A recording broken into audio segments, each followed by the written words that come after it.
Good evening, everyone, and welcome to our May IHMVCU Financial Fitness Workshop. My name is Addie Hendrick, and I'm the Member Development Intern here at IHMVCU. And I'm so glad you could join us today to learn more about Fraud 3.0, Evolving Threats, and Smart Defense. So scammers never take the day off, but neither do we. So our session today will arm you with the latest tools, tricks, and how to keep your money and personal info safe. So from digital scams to elder abuse, we'll cover what's out there and how you can shut it down before it even starts. So we'll talk about how today's scammers are stepping up their game, the newest schemes and the classics that still trip people up, easy proactive steps to keep your info on lockdown, where to turn to if you or someone you love ever falls victim of fraud, and then also we'll kind of review on what we've learned in our past sessions from fraud 1.0 and 2.0 as well. So now to introduce our lovely presenter for tonight, Jennifer Laud. So Jen has been with IH for 2 years now, 2 years as of tomorrow. So super excited for Jen. She brings with her 13 years of dedicated service at the Moline Police Department. During her time there, she worked all 3 shifts and held several key roles, including community service officer, school resource officer at Wilson Middle School, and juvenile investigator. Jen has always had a passion for serving her community, and now she channels that same commitment into supporting IH members. And she's also been with us for the past 3 financial fitness fraud workshops, and we're excited to have her back. So welcome, Jen. Hello. So before we jump in, I just want to remind you all that you are muted for the entirety of the session. If you do have any questions, please place them in the chat and we will answer them live at the end of the webinar. Also, this session is being recorded for future viewing purposes. So with that said, I will hand it over to Jen. Hello, everyone, and welcome back to our 3rd session on fraud awareness. Today, we will focus on how fraud has evolved over time, and more importantly, what you can do to protect yourself. Before we jump into any new material, let's do a quick refresher. We are going to revisit some key takeaways from our first workshop from last July and our second series from November. If you didn't attend either of these workshops, Addie will drop the link in the chat if you want to watch them later. Starting off, we are going to review some stats from 2023 and 2024 from the Federal Trade Commission. The Federal Trade Commission has not come out with their 2025 stats, but hopefully we will see those soon. For a quick overview, 2.6 million fraud reports were taken in 2023 with a total loss of $10 billion. The top fraud trends were imposter scams, online shopping scams, prize sweepstakes and lottery scams, investment scams, and business job scams. For 2024, there were 2.6 million reports taken and $12.5 billion in losses reported. That is a $2.5 billion loss increase from 2023. The top fraud trends are imposter scams, online shopping scams, business and job opportunity scams, investment scams, and internet scams. Investment scams losses increased $1.1 billion from 2023. The job scam losses continue to soar, and younger people from the ages of 20 to 29 are more likely to lose money to fraud than people in age 70 to 79. People falling victim to these scams by either phone calls, social media, and also emails. Overall, you can see that the fraud losses continue to grow at a rapid rate. So for staying safe online, you want to use strong, unique passwords that enable multi-factor authentication whenever possible. A good example is Facebook.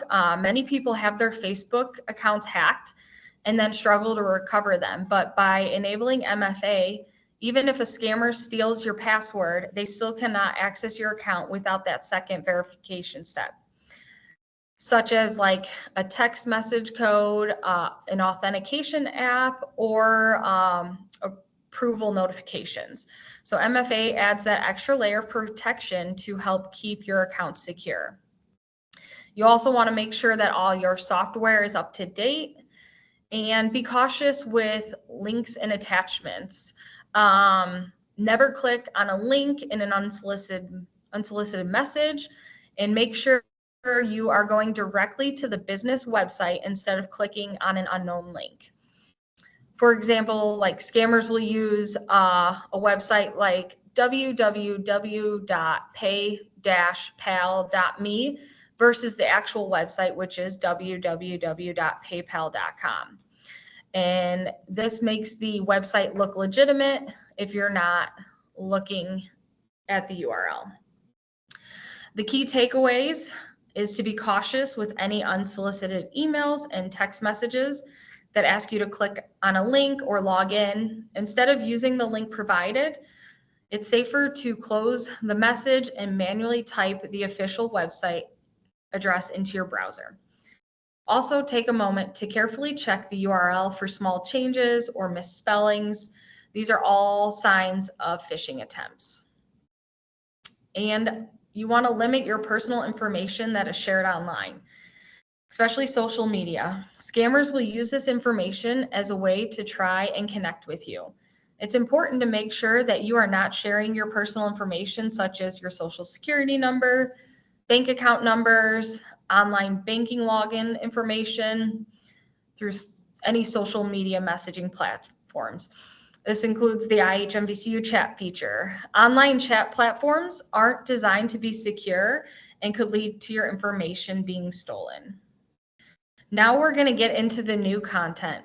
Let's quickly introduce the new trends and themes of fraud. So according to the 2025 fraud report from the Federal Trade Commission, fraud impacts every age group differently. The graphic on this slide highlights data for individuals ages 30 to 39. So in this group, the median monetary loss was $356.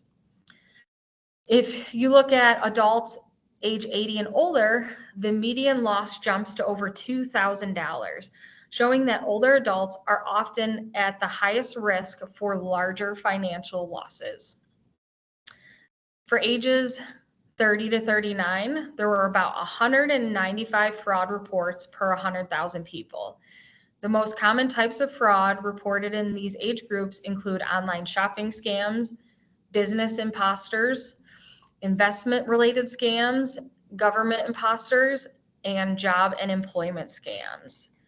When it comes to how people are losing their money, the most common methods involved are payment apps or services, credit cards, and debit cards.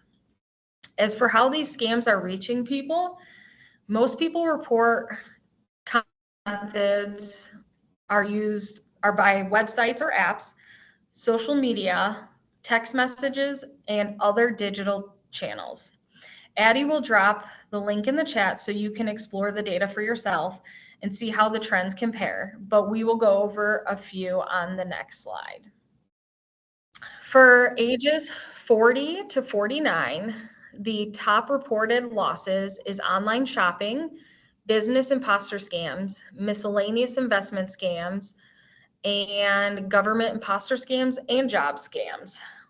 For ages 60 to 69, the top scams are still online shopping, business imposters, and investment scams and government scams. But in this age group, romance scams are one of the top scams as well. For ages over 80, the top scams are still the business scams, online shopping, government scams, but prize, sweepstake, and lottery scams and tech support scams are a top scam for this age group. Technology has made everyday life faster and more convenient, but it has also created new opportunities for scammers to target people in different ways. Scams continue to evolve as technology changes, making it important to stay informed and cautious. If you believe you have been a victim of a scam or fraud attempt, contact your local law enforcement right away. Some of the most common scams today include phone scams, internet and email scams, and in-person scams. Throughout this presentation, we will discuss how these scams work, warning signs to watch out for, and steps you can take to better protect yourself and your finances. Although they may seem outdated, phone scams are still one of the most common methods scammers use to steal your money and your personal information. Older adults are often targeted because they are more trusting and less familiar with modern scam tactics. These calls are usually unsolicited, meaning the caller contacts you unexpectedly. Scammers often try to pressure victims into sending money or sharing sensitive personal information such as your social security number, bank account information, usernames, passwords, or verification codes. Many scammers rely on emotional manipulation. They may use fear by claiming you owe money or are in legal troubles, by pretending to represent a charity, saying you won a prize, or investment opportunities that sound too good to be true.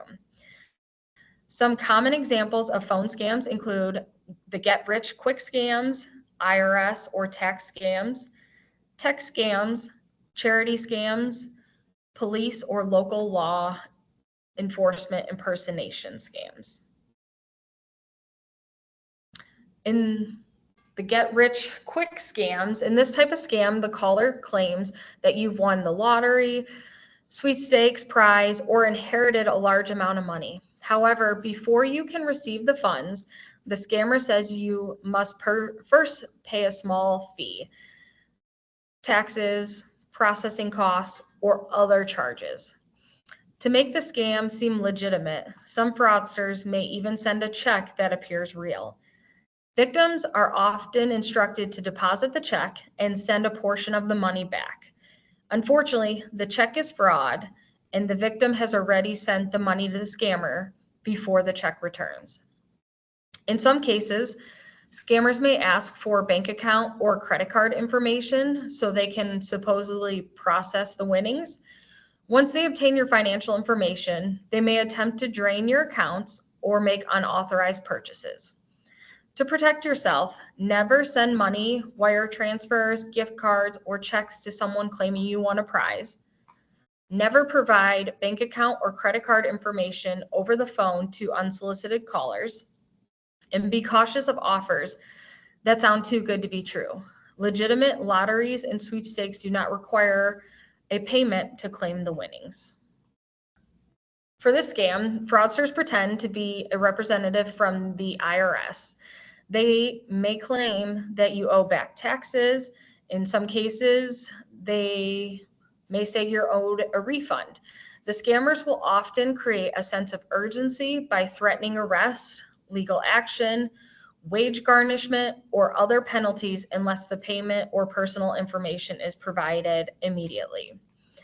These calls are especially common during tax season. Scammers may leave threatening voice messages or pressure victims into wiring money, purchasing gift cards, or sharing sensitive information. It is important to remember that the IRS will never contact you by phone demanding immediate payment or threatening arrest. Official notices from the IRS typically come through the mail.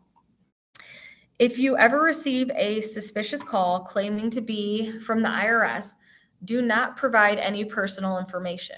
Hang up immediately and verify the information by contacting the IRS directly.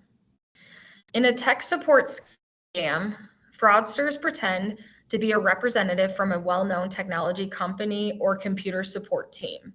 The scammers may claim there is a problem with your computer, such as outdated software, a virus, suspicious activity, or security issue that needs immediate attention. They often ask for remote access to your device so they can fix the problem. Once access is granted, the scammers may install malicious software, steal your personal or financial information, or demand payment for unnecessary tech support services. In some cases, they may lock your device or continue monitoring your activity after the call ends. These scammers often use technical language or computer jargon to sound believable and create panic. They may also spoof their phone number so your caller ID displays the name of a trusted company or legitimate looking phone number. It is important to remember that legitimate companies do not make unsolicited phone calls asking to repair your computer or install updates. If you believe you have given unauthorized access to someone, disconnect your device from the internet and shut down your computer immediately. To protect yourself, never give remote access to someone who contacts you unexpectedly, and never share passwords, login codes, or personal information over the phone. Many scammers pose as representatives of charitable organizations and ask for donations over the phone. They often use emotional appeals, claiming that the money will help groups such as cancer patients, police officers, firefighters, or victims of natural disasters to pressure you into giving quickly. These scammers may also ask for bank account information or your credit card information to process your donation, which could put your financial information in serious risk. To protect yourself, always request the caller's full name and the exact name of the organization. Take time to independently verify the charity by visiting the official website or contacting them directly by a publicly listed information. If you choose to donate, do so only through secure online platforms. Never provide bank account details, credit card numbers, or other personal information to unsolicited callers requesting donations. Periodically, you will see police departments post on their social media pages of a scam where people are posing as the police department to collect money. If a donation was made, the money was going directly to the scammers instead of to your local police department. Donating is a great thing, but making sure your money is going to the right place is important. Scammers may also call or text pretending to be your local law enforcement or even your local jail. Have you ever received a message about an unpaid ticket or an outstanding warrant that needed to be paid immediately to avoid arrest? These are all major red flags. Also, verify the phone number that's contacting you. Ask for the officer's name, badge number, and agency. Then hang up and contact the agency directly using their official phone number to confirm whether the call was legitimate. Law enforcement will never demand payment over the phone or pressure you to send money immediately. The internet has become a primary tool used to commit fraud. Many online scammers operate out of different states or even countries, making it difficult to locate or prosecute them. This is why developing safe online habits is so important to avoid becoming a victim of fraud or identity theft. Online shopping fraud. So imagine you have posted an item for sale on Craigslist or another marketplace. You receive an email or text message from someone offering to pay you more money than you are asking for the item. Ultimately, the buyer sends a check or pays with PayPal and asks you to mail them the item. After you've sent the item, either the check will return as fraud or the PayPal charge will be disputed, leaving you out the money and the item you were selling.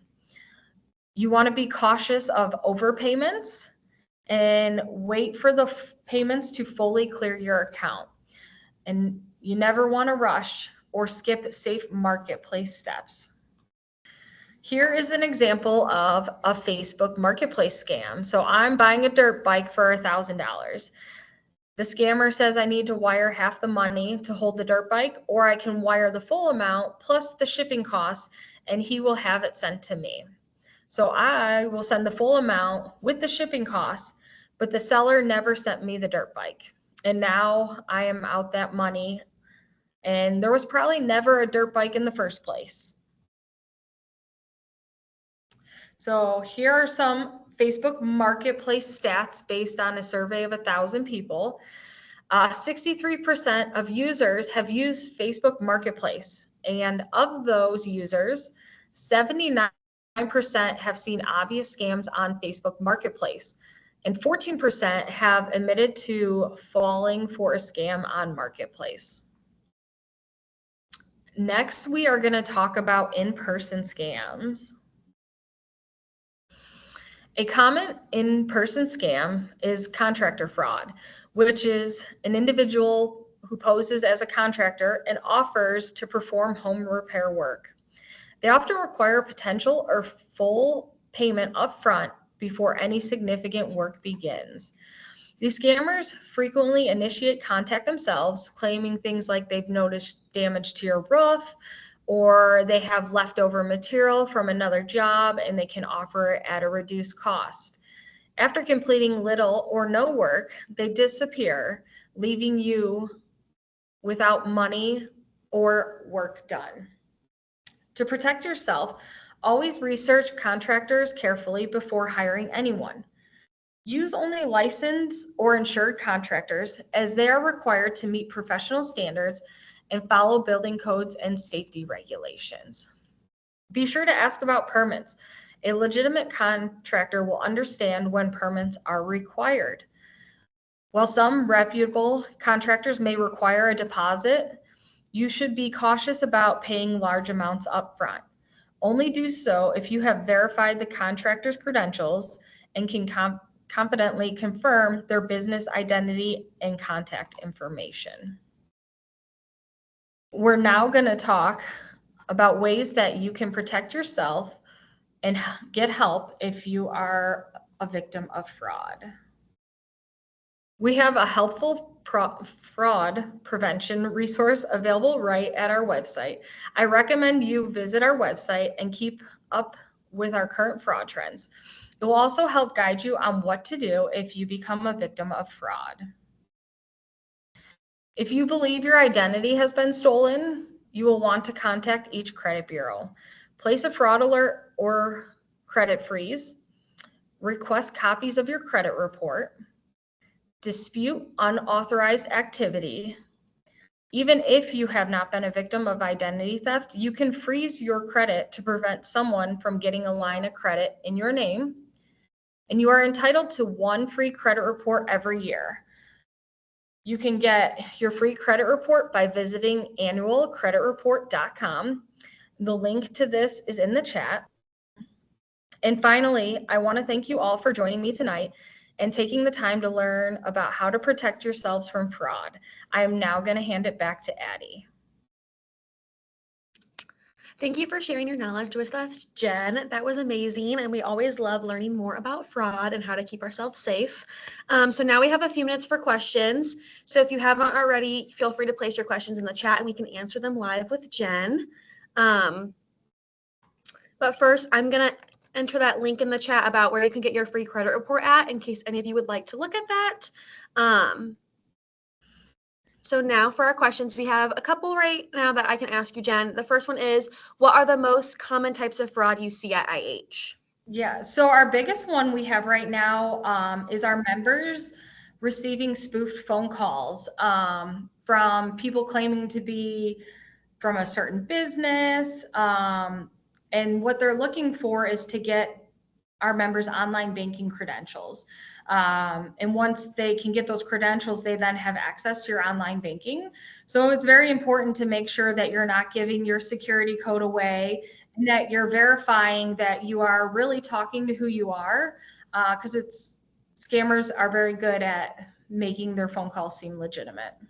Another question that we have is, who should I contact regarding fraud first, IH or law enforcement? So for this, I would ask is if the fraud is ongoing. If someone is currently taking money from your account, it's very important that you call IH first so we can secure your account and keep your money safe. If you gave away your debit card and have debit card fraud, but it's not ongoing, you can call law enforcement first. But if your account isn't secure, we recommend you call IH first. Awesome. Yeah, thank you. And then another question that we have is, if I'm not sure if there is fraud on my account, do I still need to call IH? Yeah, so if you're unsure if there's fraud on your account, I recommend you giving us a call so we can review your account. We can look and see if someone's been logging into your online banking. We can review your statements with you and just make sure everything looks okay. Awesome. If you guys have any more questions for Jen, feel free to place them in the chat. We can email you later. But with that, we appreciate you all joining us tonight. If you have any other questions or concerns about fraud, some ways that you can reach out to us include stopping by your local branch for in-person support. We have a lot of different locations and they'd be happy to see your faces. You can also call our contact center at 309-793-6200. They would also be happy to help you as well. And you can chat with us online. Just visit our website and click the chat icon link too. So there are some ways that you can reach out to us, all of them which are safe and an easy way to get access. So with that, we're going to do our giveaway. I know the moment that you all have been waiting for. So our winner for our giveaway is Rachel Smith. So Rachel, we will be emailing you tomorrow with your $100 Amazon gift card. But we thank you guys all for joining.